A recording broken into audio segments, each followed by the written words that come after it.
어제였습니다. 이 시간을 통해서 미국 국채 금리가 급등하는 것을 주목할 필요가 있다라고 진단을 해드렸고요. 그리고 외국인 매수세가 견고할 것이다라는 증시 전문가들과는 다르게 어제 국내 증시는 큰 폭으로 떨어졌습니다. 또 오늘 마감이 된 미국 증시도 제니 옐런 재무부 장관과 또 파월 연준 의장의 리스크로 인해서 큰 폭으로 약세를 보이는 모습을 보였는데요. 여기에 어제 정은보 금감원장도 퍼펙트 스톰이 올 수 있다라고 경고를 하면서 여러 가지 악재가 많이 맞물려 있는 상황입니다. 오늘 이 문제 긴급으로 알아보는 시간 마련했습니다. 한국경제신문의 한상춘 눈설위원과 함께합니다. 어서 오세요. 네, 안녕하십니까? 자, 오늘 미국 증시 역시 국채금리 대반란이 가장 큰 변수였습니다. 특이점을 중심으로 정리해 주시죠. 네, 오늘 배경화면에 앨런 재무장관, 그다음에 정은보 금감원장 이렇게 뒤쪽에 있는데요. 아무래도 국내나 미국 증시, 글로벌 증시가 주요국들의 정권 교체, 그리고 오늘은 앨런 장관의 오늘은 미국 증시는 FOMC 멤버들이 파월 의장에 영향을 미치지 않았습니다. 이 앨런 의장 때문에 영향을 미쳤습니다. 그래서 이 부분이라든가 금감원장 이런 데서 정책적 리스크가 가장 증시가 부각되고 있다 이렇게 보시다 있습니다.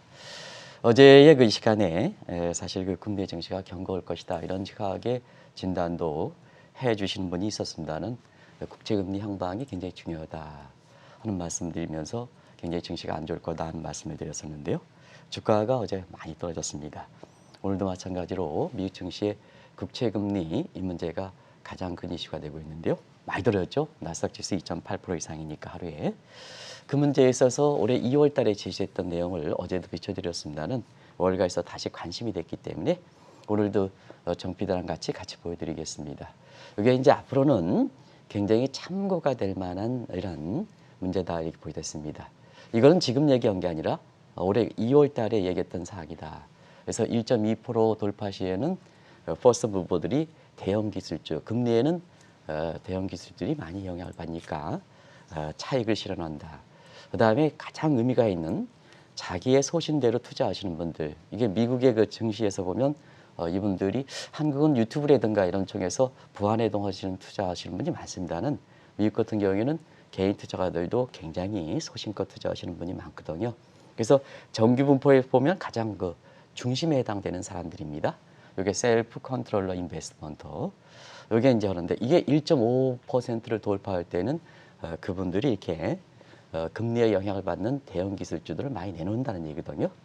그런 측면에서 1.50%는 굉장히 중요하다는 말씀을 올해 2월부터 드렸고요. 만약에 1.75%까지 올라갔을 때는 포머족도 이렇게 투자하니까 증시에서는 대혼란이 되는 거거든요. 그런 각도에서 정책 리스크에 따라서 오늘 제니 앨런이 재무장관의 이슈가 많죠. 지금 임시에 걸려 있죠. 연방부 차안에 걸려 있죠. 10월 3일 날 강제 퇴거 시장 걸려 있죠. 물적 인프라 걸려 있죠. 사회 인프라 걸려 있죠. 이런 문제가 지금 되고 있는데요. 아무래도 그런 문제가 재정 정책의 책임자니까 그러니까 사실 국채 금리에 직접적으로 영향을 받을 수밖에 없다 이렇게 됐습니다. 안 되죠? 안 되니까 채권에 거품이 있으니까 내놓게 되죠. 그런 상태에서 오늘 국채 금리가 1.54%가 올라가니까 저기 1.50 넘죠? 그러다 보니까 대형 기술주들이 많이 떨어지는 배경이 됐다 이렇게 보겠습니다. 그리고 공포지수 보면 오늘 30까지 떨어졌습니다. 네. 그래서 어제 34에서 30까지 되니까 위험자산에 대한 선호심리가 빨리 떨어지고 있다 이렇게 보시면 되겠는데요. 어제 자막도 똑같은 자막이었습니다. 대형 기술주들이 이게 포함되어 있는 나스닥이 어제 지금이죠. 보다도 향후 움직임이 더 주목된다 하는 이런 말씀을 드렸는데요. 어제보다도 오늘 나스닥 지수가 굉장히 2.8%큰 폭으로 떨어져서 지금 국채 금리가 최대 향방이 되고 있다. 지금 많이 떨어졌죠. 2.8%니까. 오늘 같은 경우에는 필라델피아 반도체 지수가 많이 떨어졌고요. 마이크론도 실적이 좀 상당히 좋았는데도 불구하고 시간에서 많이 떨어진 그렇죠. 점. 이게 우리나라의 삼성전자, SK 하이닉스 같은 이런 대형 기술주, 소위 성장주를 하는 이런 쪽에 많은 영향을 미치지 않겠나 이렇게 보고 있습니다. 이달 초에 정책 리스크를 주목할 필요가 있다라고 조언을 해주셨었는데 실제로 이번 주 들어서 정책적인 변수가 크게 부상하고 있지 않습니까? 네, 아무래도 이제 9월 달은 여름 휴가철이 끝나는 네. 때이지 않습니까? 그리고 미국은 피스컬 이어 10월 달에 새로운 회계연도가 시작된다. 그렇죠. 그러다 보니까 회계연도 시작 전에 예산안이 통과되고 예산안이 통과돼서 재정정책이 잡히고 네. 재정정책이 잡히니까 9월 달은 회계연도상 마지막 회의거든요. 우리가 본 캘린더 이어상은 12월이 마지막이지만 미국의 재정정책이 시작할 때 정책적 조율로는 통화정책 측면에서는 회계연도 피스컬 이어를 그릴 때는 9월이 마지막 회의거든요. 그런 측면에서 정책이 많이 변화가 된다 이렇게 보겠습니다. 그래서 월초에도 정책 리스크를 좀 주목하실 필요가 있다 하는데요. 한번 일전에도 이제 우리 전 앵커랑 같이 말씀드렸습니다는 증시 입장에서는 가장 나쁜 게 뭐냐? 불확실성이다. 네. 우리가 주가가 떨어지면 인버스로 하면 돈을 벌 수가 있지 않습니까? 그렇죠. 그리고 주가가 올라가면 거기에 이제 대세 상승에 타면 되는데 가장 오락가락 할 때 가장 안 좋은 거다 하는 측을 말씀드리는데요. 뭐 다들 아시겠습니다. 지금 테이퍼링 추진 놓고 설왕설래가 지속되지 않습니까? 우리가 FOMC의 9월 회의에서 테이퍼링은 추진해야 되는데 유보하고 있다. 왜 유보하고 있느냐? 바로 이게 국가 부도 가능성 때문에 그렇다 하는 말씀을 유보라는 표현을 드렸습니다. 그래서 이달 들어서는 이렇게 국가의 그 부도 가능성 이것이 오늘 그 제기됐는데요. 사실상 오늘 국채금리 이렇게 보면 10년물이 추가되고 있습니다는 대체로 단기채, 장기채 전부 금리가 올라가는 모습을 보이고 있는데요. 왜 그럴까? 국가 부도는 사실 장기채, 단기채 전부 영향을 미칠 수밖에 없기 때문에 그렇습니다. 그리고 우리가 현금 보유가 당초보다는 좀 빨리 바닥이 나는 게 아닌가를 한 이틀 전, 3일 전, 지난 주말에 한번 전해드렸습니다. 네. 근데 앨런 재무장관께서 오늘 10월 18일이라고 아주 못을 집었습니다. 그래서 이런 부분이 오늘 국채금리를 끌어올렸다 이렇게 됐습니다. 그래서 이 테이퍼링의 문제에 대해서는 유보라는 표현을 썼던 것은 테이퍼링에 유보해야 국채 매입이 지속되지 않습니까? 월 800억 달러 지속되지 않습니까? 그런 상태에서 연방부채 유예가 기한이 끝난 상태에서 보면 중앙은행 입장에서 국채를 매입해줘야 시중 부분에 자금이 들어가서 금융시장을 안정화할 수 있는 대목이거든요. 그렇게 통화정책과 재정정책 간에 이렇게 조율 문제다 이렇게 됐습니다. 그래서 향후의 그 정책적인 부분에서는 연방부채 한도 유예가 이게 마무리될 때는 또 테이퍼링은 또 급부상할 수가 있다. 네. 이렇게 이제 보시면 되겠습니다. 그리고 앞서 말씀드린 지금은 이런 문제만 있는 게 아니고 임시 예산안 편성이겠죠. 네. 아직 그 하원만 통과됐지 안 됐죠. 물적 인프라 아직 안 끝났죠. 그리고 사회적 인프라 안 끝났죠. 그리고 전쟁에 따른 지금 그 대만을 두고 전쟁에 따른 여러 가지 정책 예산이 지금 긴박한데요. 지금 이 연방부채 한도 유예가 정리되지 않음에 따라서 군인들의 봉급이라든가 이런 측면에 차질을 좀 빚는 상황이거든요. 그런 측면이 우리가 전력난이라든가 뭔가 하는 공급난과 함께 임금에 있어서도 임금난 이런 게 배제되거든요. 코스트푸시니까 아무래도 이렇게 국채금리가 올라갈 수밖에 없다 이렇게 됐습니다. 오늘 제니 옐런 재무부 장관의 의회 증언이 주목을 받았습니다. 연방 부채 상환이 유예되지 않을 경우에는 디폴트가 일어날 수 있다. 공식적으로 언급하지 않았습니까? 네, 한 나라 재무장관이 네. 재정적의 주무장관이 아무리 이렇게 그 가능성이 있다 하더라도 이렇게 민감한 때 그걸 공식적으로 들이대는 것은 사실은 그렇게 쉽지 않은 일입니다. 네. 그런 점에서 두 가지 측면이 있지 않는다 보는데요. CBO의 그 현금 보유가 일전에도 말씀드렸습니다. 지출료이 굉장히 많은 것 같습니다. 지출료이 많기 때문에 소위 그 재정에 있어서는 그림자 지출, 공식적인 통계로 잡히지 않은 지출 요인들이 많기 때문에 현금이 빨리 바닥되는 게 아니냐 하는 상태에서 10월 18일 날 못을 박았고요. 그 다음에 사실 그 공화당이라든가 이럴 때는 디폴트 되면 미국이 디폴트 되면 어떻게 될 것이냐 하는 측면에서 연방부채 유예 연장에 대해서 좀 촉구하는 이런 측면의 두 가지 시사점이 있는지 않느냐 생각합니다. 시청자 여러분, 오늘 문제가 됐던 연방부채 시행 한도는 이런 배경에서 그렇습니다. 2018년 8월 달에 트럼프가 이게 2년 유예에서 7월 말에 시한이었었고 이것이 그때 끝나지 않음에 따라서 지금 이렇게 오는데 지금은 다른 투자성 경비는 못 씁니다. 소위 인프레라든가 투자성 경비는 못 서고 지금은 CBO 예산 가지고 그냥 운영만 하는 상태다. 기관 운영 경비, 그다음에 공무원 봉급 경비, 이렇게 해서 대국민 행정 서비스를 위해서 고구만 사용하는 당대거든요. 그래서 적자 국채 발행이 안 되고 있습니다. 적자 국채 발행이 안 되는 상태에서 이렇게 국채 금리가 올라간다는 것은 굉장히 큰 의미가 있다. 단순히 오늘 어제 1.48에서 오늘 1.54로 굉장히 크게 많이 올라갔는데요. 근데 이것이 적자 신규 국채 발행이 되지 않은 상태에서 올라가는 것은 과거에 적자 국채 발행, 신규 발행일 때 이거보다 더 많이 올라간다 이렇게 보됐습니다. 그래서 금리 인상폭이 금리 상승폭이 체감적인 증시 참여자 입장에서는 더 크다 이렇게 보됐습니다. 이 기간 동안에. 네. 그래서 오늘 앨런 장관이 10월 18일 날 바닥이 된다. 이렇게 한나라의 그 재정 통수권자 입장에서 이렇게 보면 과연 그 홍남기 부총리께서 사실 그 이런 상황이 닥쳤을 때 10월 18일 날 아주 솔직 담백하게 바닥이 난다 하는 입장을 했겠느냐 하는 이 측면에서 많은 시사점을 던지고요. 또 한 가지는 그만큼 바이든 대통령이 지금 상당히 어려운 위치에 봉착함에 따라서 경제 컨트롤러 실질적인 이렇게 제닛 앨런이 이런 문제에 대해서 정책적으로 바이든 대통령이 돌파하지 못하다 보니까 네. 경제정책의 최고 통수권자, 경제정책의 최고 통수권자는 바이든이지만 지금 실질적 컨트롤은 제닛 앨런이니까 그렇죠. 이걸 정면으로 돌파하는 시각에서 오늘 10월 18일 날 바닥이 난다, 디폴트가 된다 하는 입장을 과감하게 얘기한 게 아닌가 생각합니다. 그러다 보니까 재무장관 입장에서 디폴트 얘기를 공식적으로 꺼내다 보니까 사실 그 증시 참여자 입장에서는 2011년에 스티그마 이펙트, 낙인이 있거든요. 그게 부각되는 사항이었다 이렇게 보겠습니다. 오늘은 뭐 파월 의장이 매파적 발언 이런 거 전혀 시장에 미치지 못했습니다. 요 문제, 제닛 앨런의 얘기가 국채금리와 함께 영향을 미쳤다 이렇게 보시면 되겠습니다. 방금 전에도 말씀을 해주셨지만 2011년에 악몽이 재현되는 것이 아니냐. 그때 상황을 좀 더 자세하게 살펴주시죠. 네, 오늘 이제 앨런 이렇게 사실 재무장관을 맡고 있습니다. 그때 당시에는 페드의 의장 전에 행정적인 측면에서 총책을 맡던 네. 부의장 역할을 했었거든요.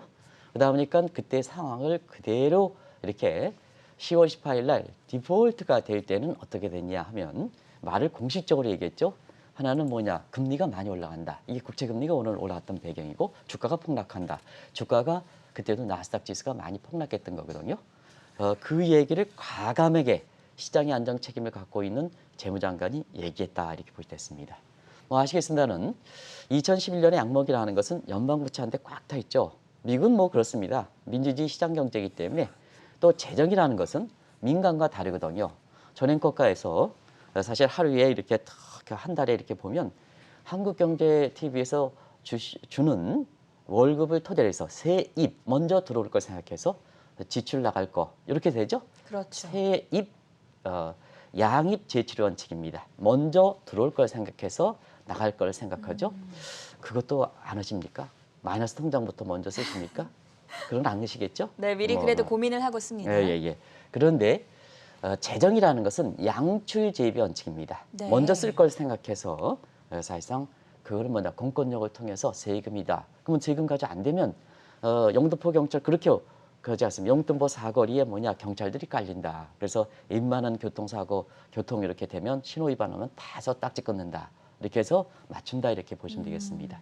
그러다 보니까 사실 미국은 재정이 임금과 함께 다운워드 리지어트, 하방 경직성을 갖고 있는데요. 무조건 재정이라는 건 쓰면 되지 않습니까? 현 정부 들어서 재정은 쓰면 쓰지 않습니까? 이런 쪽에 쓰니까 재정이라는 것은 한번 올리면 밑으로 떨어지기 어렵거든요. 그래서 연방에 이렇게 캡을 쓰는 겁니다. 캡, 모자 쓰는 겁니다. 모자 캡. 네. 거기에 이제 연방부채 한도다 이렇게 볼 때 있습니다. 그 캡에 쭉 해서 거기에 다 들으니까 뭐냐, 재정은 피스칼 드래그 되는 거죠. 피스칼 드래그 되는 거죠.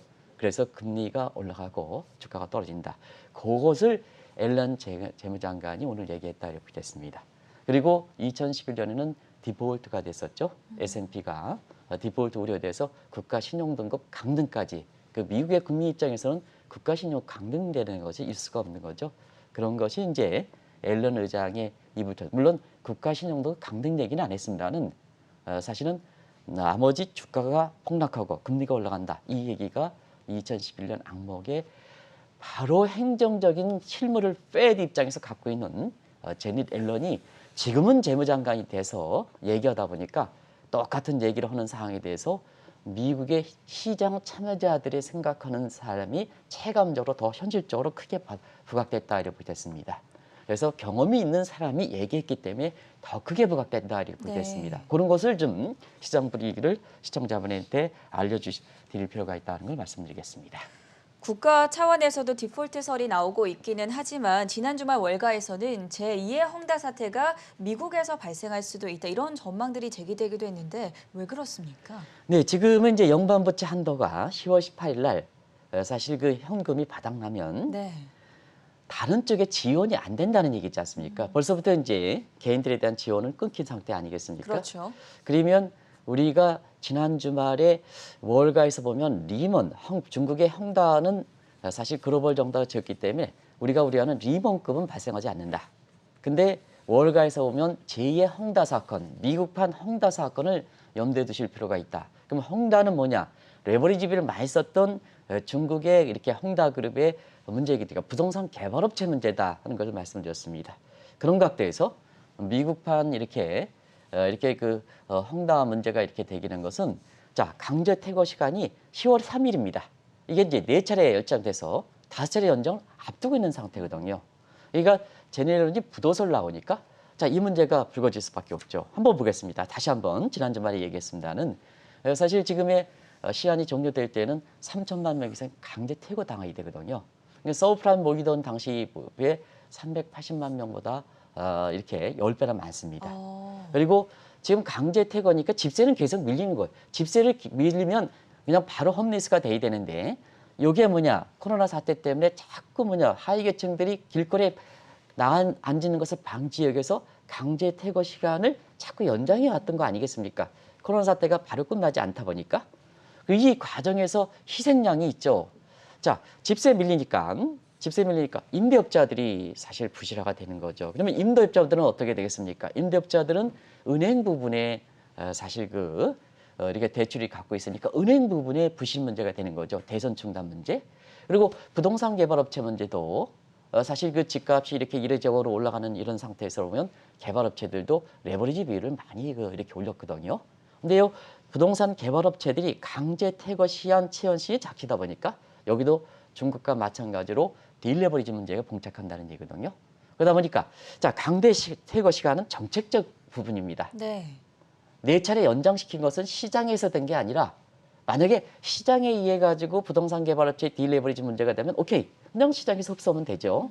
근데 이거는 정부의 정책에 의해서 중하위 계층의 강제 퇴거되는 문제를 방지하다 보니까 자 여기에 희생양이 되는 정책적으로 희생이 되는 부동산 개발업체라든가 임대업자들은 지원을 해줘야죠. 근데 연방부채 한도 유예 기간이 이렇게 끝나서 지금 자꾸 질질 끓다 보니까 부동산 개발업체 이 문제도 지금 어려움을 당하고 있죠. 임대업자들은 더 어려움을 당하고 있죠.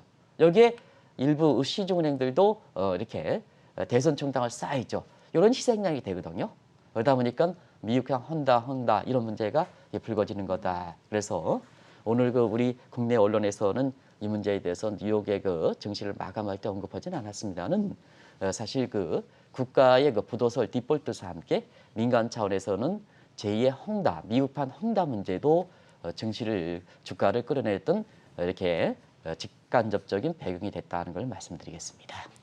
사실 한 나라의 재무장관이 국가 부도 가능성을 언급하는 게 쉽지 않은 일인데 그럼에도 불구하고 오늘 제니 옐런 재무부 장관이 이런 공식적인 발언을 한 데에는 특별한 이유가 있지 않겠습니까? 전 앵커가 사실 제닛 앨런 장관이라면 이게 네. 통과한다. 쉽게 통과할 거다. 가오처럼 통과할 거다. 이러면 사실 그렇게 공화당이라든가 이런 야당에 대해서 굉장히 이렇게 강한 메시지를 드지는 않겠습니다. 네. 왜냐하면 강한 메시지는 말은 본인 자신의 지키느냐 여부에 따라서 부담이 되는 거니까. 그래서 그렇거든요. 네. 그럼 오늘 10월 18일이라는 것을 아주 현금 바닥에서 강하게 된다는 것은 지금 소위 바이드노믹스가 갖고 있는 앞서 말씀드린 같이 여러 가지 정책 사안이 있지 않습니까? 물적 인프라, 다시 한번 말씀드려 죄송합니다. 이렇게 사회적 인프라, 교육 지출 문제죠. 임시 예산안 문제죠. 연방부채 한도 시한 문제죠. 강제 퇴거 시한 문제죠. 이런 정책적 문제가 상당히 지금의 입장으로 볼 때는 공화당이 쉽게 내줄 수 없다는 얘기입니다. 그러다 보니까 아주 시장에서 부담이 되는지만 올해 주가가 굉장히 폭락한 만큼 부담이 되는데 불구하고 강한 메시지를 주는 거죠. 네. 이런 측면인데, 자 그러면 지금에 걸리는 정책적 문제가 왜 부도 얘기가, 미국에서 부도 얘기가 그것도 제니 옐런이 얘기할 만큼 강하게 밀어붙였냐면 지금 바이든 대통령이 지지도가 워낙 떨어지고 있습니다. 그래서 우리가 이 정책적 리스크가 불거질 것이다 하는 것은 아프간의 철군 문제, 이 문제가 잘 되느냐 안 되느냐 문제 관련해서 아프간의 철군 문제에 대해서는 자 한번 지금도 아프간 내부에 미군의 일부 군인이라든가 미국의 국민들, 소중한 국민들이 바이든 대통령이 생각하는 그 국민들이 아직도 다 나오지 못하고 있습니다.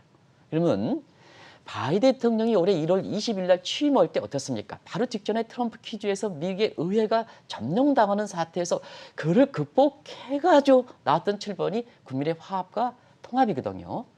우리 국민들을 소중합니다. 이렇게 갈기갈기 찢어질 수 있습니까? 이런 측에 출발했다는 얘기거든요. 근데 아프간의 철군 스타는 사실 미 국민들이 버젓이 2,000명 이상 있는데도 불구하고 철군했다는 얘기거든요.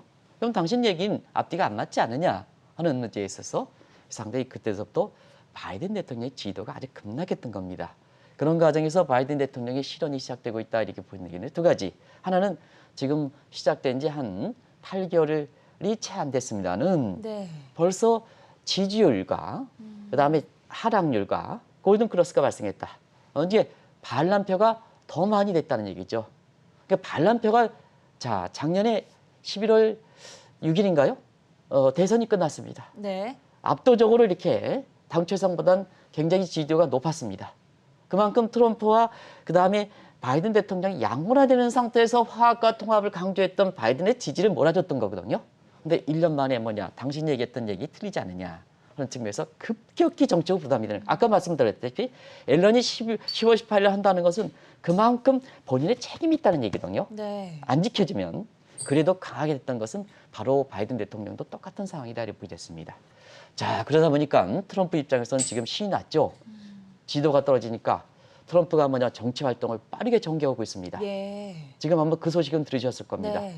그러다 보니까 뭐냐, 지금 상태에서 바이든의 지지도, 트럼프의 지지도, 트럼프가 언제 끝났습니까? 트럼프에 대한 환멸을 끼면서도 1년 채 안 됐습니다. 1월 20일 날 끝났으면 이제 8개월도 안 됐습니다. 근데 벌써부터 트럼프에 대한 지지도가 바이든보다 높아졌거든요.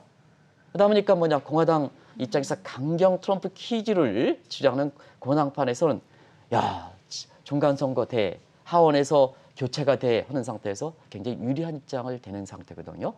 그래서 제닛 앨런이 대승적 차원에서 이걸 대승적 차원에서 미국의 국가 부도 사항이 이렇게 되겠느냐 하는 측면에 10월 18일 못을 봐가지고 오늘 강하게 됐던 것이 시장에서 이렇게 영향을 미친 거다. 다시 한번 말씀드리면 오늘 파월이라든가 이런 페드의 입장은 전혀 정리돼서 영향을 미친 것은 아니다 네. 하는 것을 말씀드리겠습니다. 어제 우리나라에서는 정은보 금융감독원장이 다시 한번 한국 금융시장에 퍼펙트 스톱이 올 수 있다라고 경고를 했는데 최근 들어서 주변국과 그리고 우리 내부적으로도 상당히 혼탁한 상황이 연출되고 있지 않습니까? 네, 사실은 현 정부 뭐 정색을 띠는 건 아닙니다는 네. 현 정부의 경제 강요 중에서 자기 소신껏 얘기한 분이 있느냐 하는 이런 측면에서 국민 입장에서 소신껏 얘기한 겁니다. 정치적 목적을 달성하기 위해서 과거 뭐 김영부 국토부 장관이라든가 해선 국민편보다는 정부의 정책 목표지 않습니까? 퍼플리스트적인 성향인데 국민 편에서 소신 있게 얘기한 사람이 있겠느냐 하는 측면에서는 네. 지난 8월 달에 정은보 금감원장께서 사실 퍼펙트 스톰에 대해 솔직하게 얘기한 부분, 이런 부분에 대해서 한번 이분은 좀 상당히 좀 다른 것 같습니다 하는 말을 개인적 감정을 갖고 좀 말씀을 드렸었는데요. 사실상 어제 주변 상황들이 굉장히 퍼펙트 스톰에 올 만큼 굉장히 안 좋지 않습니까? 나중에 말씀드리겠습니다는. 그러다 보니까 다시 한번 사실 어제 입장에서는 미국의 국채금리 대박난, 그다음에 주가가 떨어진 이런 측면인데요. 어제 뭐 중국의 경기 둔화라든가 앞서 얘기한 사람이 중국의 경기 둔화 얘기했는데요. 중국의 경제 지표가 발표된 건 없거든요. 그리고 중국의 증시가 올라갔거든요. 근데 왜 이렇게 어제 주가가 많이 떨어졌느냐 하는 측면에서는 금감원장과 그다음에 고승범 금감위원장께서 가계부채 문제에 대해서 사실상 비교적 강하게 퍼펙트 시스템이라든가 이런 부분이 북한 문제, 이런 문제, 내부적 문제가 겹쳐서 주가가 많이 떨어진 배경이다. 이렇게 보시면 되겠습니다. 이 배경인데요. 자, 어제 이렇게 민감한 상황에서 퍼펙트 시스템을 얘기했습니다. 뭐 아시겠습니다. 퍼펙트 시스템은 위기론 중에 가장 체감적으로 어려운 위기에 해당됩니다. 퍼펙트 시스템이라는 것은 이렇게 우리가 얘기하는 경착륙 위기 이런 것보다도 동시다발적인 총체적인 위기라는 얘기입니다. 그러면 이제 왜 정은보 이렇게 금감원적인 동시다발적인 총체적 위기냐? 시청자 여러분, 한국경제TV 방송을 통해서 그동안 아마 들으신 분은 퍼펙트 시스템 얘기에 대해서 정은보 금감원장께서 말씀하신 내용을 그대로 인식하실 겁니다. 그러면 동시다발적, 자, 미국 한번 보겠습니다. 미국은 테이퍼링 우려, 그 다음에 연방부채 유예 문제 디폴트 우려, 이게 이제 하나 미국에서 나오는 거죠. 예. 그다음에 중국에서는 산불 정책 계속 확대되죠. 가상화폐 문제, 사교육 금지 문제, 부동산 규제 문제, 거기에서 헝다그런 문제 정리되지 않고 있죠. 그다음에 유럽과 일본은 정권 교체인데요. 메르켈 16년 만에 종식. 그다음에 아베 일본 정치사에서 가장 큰 영향을 미쳤던 경제정책에서 아베노믹스 종료. 오늘 자민당 선거가 치르죠. 정권 교체에 따라서 정책적 리스크가 나온다는 얘기입니다. 내년거든요. 그래서 우리의 주변국 국가들이 전부 이렇게 중량급 있는 저런 그 문제가 닥치다 보니까 결과적으로 우리 내부적으로 그만큼 주변국들의 중량급 위기를 흡수할 수 있느냐. 어제 뭐 이렇게 아침에 한국의 외국인들이 이렇게 대형주를 사기 때문에 증시가 건전하게 흐를 겁니다 하는 쪽의 방송도 진단해 주신 분이 있는데요. 주가가 예상과 달리 굉장히 많이 떨어졌던 것은 중량급 있는 주변에 의해서 우리 내부적으로 그래도 완충할 수 있는 쿠션 카베스트가 있어야 되거든요. 근데 아시겠습니다만 전앵커도 뭐 지금 열심히 방송합니다는 지금 뭐 출연료 지금 얼마나 받겠습니까? 근데 무슨 국회의원 아들이 30대 초반인데 5년 만에 근무했는데 퇴직금을 50억 받아. 저는 이 소리 들으면 또 열을 받지 말아야 되겠는데요. 이렇게 방송에서 시청자분께서 열 받지 말아라 이렇게 얘기하시는데요. 안 얘기할 수 없습니다. 이게. 네. 내부적으로 이렇거든요. 북한 문제 터져요. 대장동 사태 터져요. 그것도 지금 사회적으로 이제 오피니언 리더라고 생각하지 말아야겠습니다. 국회의원들 이런 사람들이 전부 변호사 다 걸려 있지 않습니까? 이런 사람들이 걸려져 있어요. 그런 사람들이 걸리다 보니까 국민들 입장에서 이렇게 하면 눈물이 나도 없고 이렇게 이 문제에 대해서 그렇게 공허한 심리가 되지 않습니까? 무슨 외국인들이 삼성전자 사니까 주가가 건전해? 그 문제는 아니지 않습니까? 내부적으로 완충력이 없다 보니까 주가가 그래서 이렇게 떨어진 배경이다.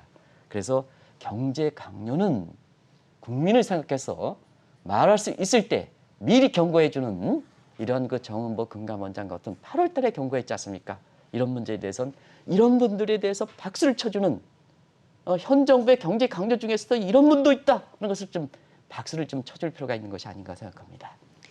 지난 7월 말에 가상화폐 가격이 대폭락할 시에 증시에도 이런 상황이 나타날 수 있다라고 경고를 해주셨는데 오늘 월가에서 거론된 미첼 함정이 무엇인지 마지막으로 좀 설명해 주시죠. 네, 우리가 이제 미첼 함정 얘기를 좀 많이 했을 겁니다. 네. 왜냐하면 미첼이라는 분은 웨스트 미첼인데 미국에서 경제 사이클 연구소 에크리라고 그러는데요.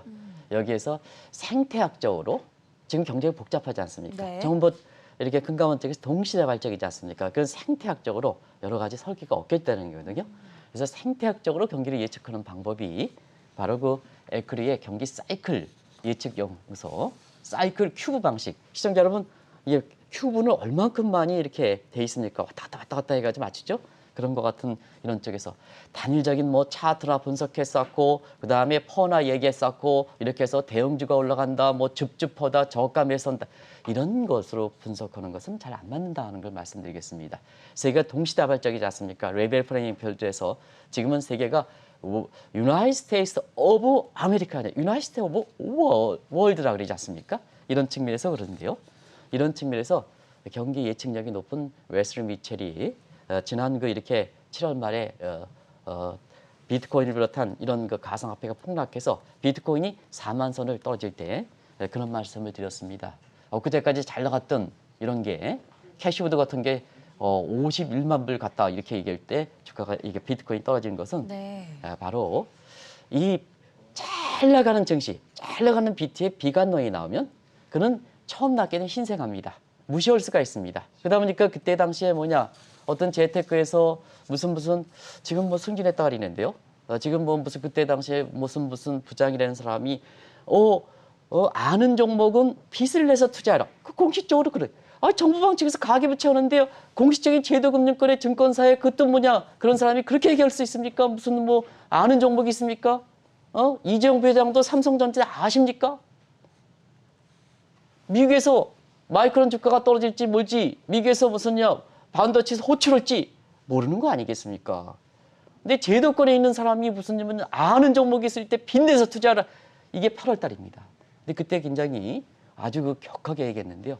바로 그렇습니다. 증시에서도 오늘 이렇게 보시겠습니다. 네. 일부에서는 주가가 떨어질 때마다 저가하세요, 대형주하세요 그러니까 이렇게 주가가 많이 떨어지지 않습니까?